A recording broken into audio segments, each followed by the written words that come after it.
Unasikia? Ndio baba. Tutakuwa mnatembea 24 heures sur 24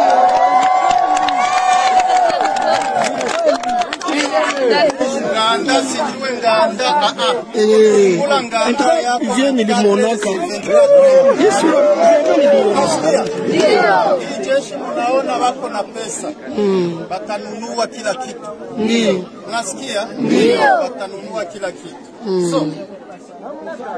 Et a perduré presque toute la journée d'hier lundi dans les montagnes autour des chefferies de Baoun de Nord Kivu et Buavu au Sud Kivu. Les rebelles du 1-23 sont entrés autour de 19 heures locales dans l'agglomération de Bweremana. Ce mardi, vers 6 heures du matin, ils sont parvenus à occuper le centre de Minova après un échange de tirs d'environ 1 heure contre l'armée congolaise et les alliés, indiquent des sources diverses dans la zone. Les dites sources parlent d'actes de représailles perpétrés par les rebelles dans leur opération de ratissage des deux agglomérations voisines.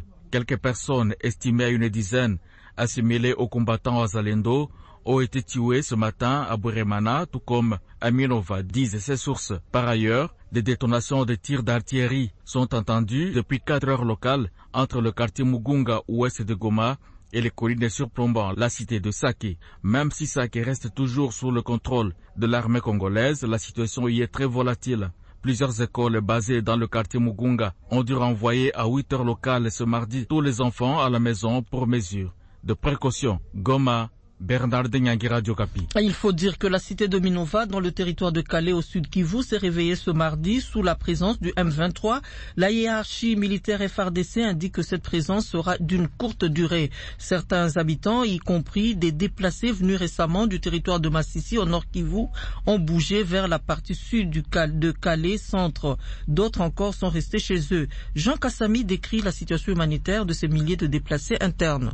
Plusieurs familles sont dispersées, les enfants séparés de leurs parents et les adultes de leurs proches. La vulnérabilité s'est accrue. Quand il est vrai que Minova était devenue une plaque tournante d'environ 20 000 personnes qui avaient fui la guerre de Massissi vers Kalehe. Ces déplacés vivaient les uns dans des familles d'accueil, les autres dans des infrastructures publiques telles que les écoles et les églises. Bien que Minova soit une zone agricole par excellence, la production locale ne suffisait plus pour nourrir autant de bouches.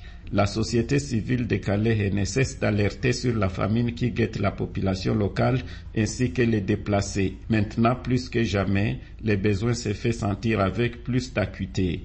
Les collines qui surplombent la cité ne sont plus accessibles par les agriculteurs suite à l'insécurité.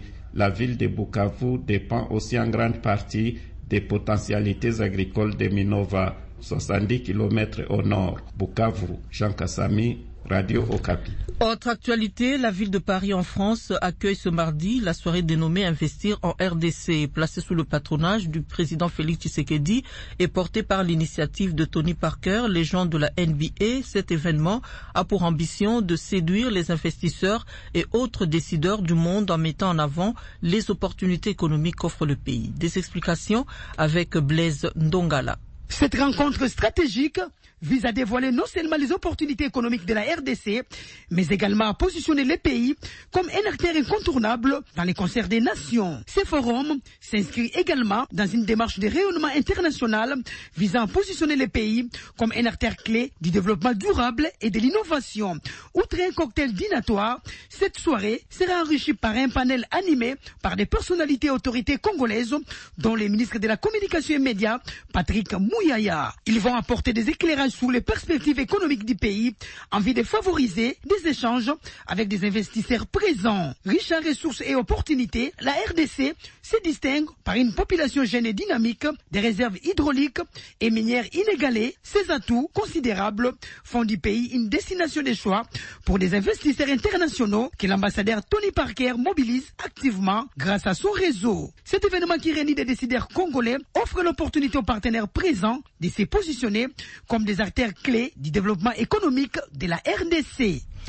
Voilà, nous sommes de retour et merci à vous de nous avoir suivis. Merci de continuer à faire confiance à votre chaîne DMTV et nous espérons en tout cas que ce sujet vous aura plu et si c'est le cas, laissez-nous un maximum de j'aime.